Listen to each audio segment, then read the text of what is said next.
après, ce sera Tina. Très bien. Du coup, j'aurais aimé vous parler une dernière fois, on va dire, un peu sur ce crépuscule de la Convention. Il y a demain matin encore. Hein. Bon, d'accord. Peut-être demain matin, je dirai un truc, mais là, je pense que j'aurais déjà dit beaucoup. Donc, il faut une obligation de rénovation ou bien même on va dire un coup de frein à l'étalement urbain, comme j'ai pu déjà le faire autrefois. Mais là, c'est la conclusion et il faut que j'évolue et que je vois un petit peu plus loin que ces deux thèmes.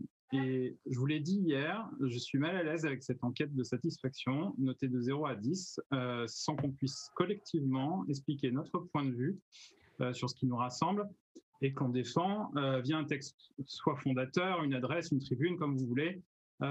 Vous avez été au top sur l'organisation. Franchement, c'est très fluide, il n'y a pas de souci. Et vous avez sûrement longtemps débattu que cette enquête de satisfaction devait être la façon dont on devait finir à distance. Mais c'est pauvre, et c'est pauvre en ce moment où cette convention citoyenne, auquel on croit beaucoup, s'arrête et qu'on s'apprête à tourner la page de ce chapitre, l'un des plus beaux chapitres de notre vie. Et on y a tous cru à cette convention citoyenne. Et là, j'ai le sentiment qu'on y croit encore aujourd'hui, ma foi, parce qu'on est là.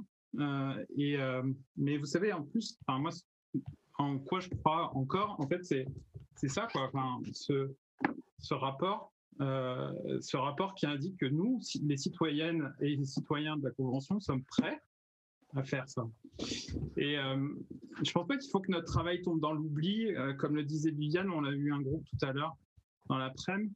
Tout ça parce que le politique n'a pas le courage de porter ce rapport dans son intégralité. Et moi, je voulais, comme d'autres, comme Samir par exemple, pas faire partie d'un jeu de télé-réalité qui viendrait par un vote dire au gouvernement s'il est in ou s'il est out. Et donc, je ne démordrai pas de ce texte qu'on a fait ensemble. Le gouvernement ne veut rien faire ou veut y aller doucement dessus. Eh bien, je mettrai mes 10 prochaines années au service de ce travail et de cet objectif, à discuter et à distribuer l'espoir ou des claques. Et ça, comptez sur moi. Et il faut un texte pour conclure cette convention, je vous l'ai dit, un texte qui entre notre travail dans les décisions de ce pays et pas dans une loi au rabais. Donc, moi, je vous propose un serment.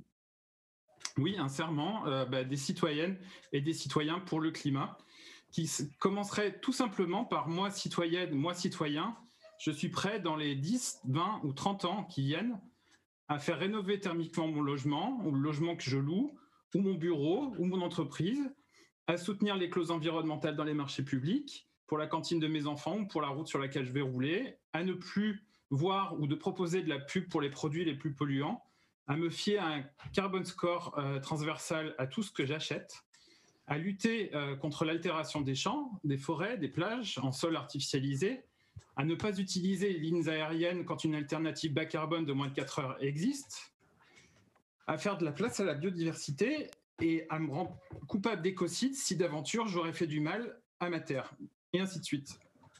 En fait, vraiment un serment du citoyen pour le climat qui se terminerait 149 lignes plus tard par un valeureux « on y va, allons-y » pour paraphraser la plus haute instance de ce pays.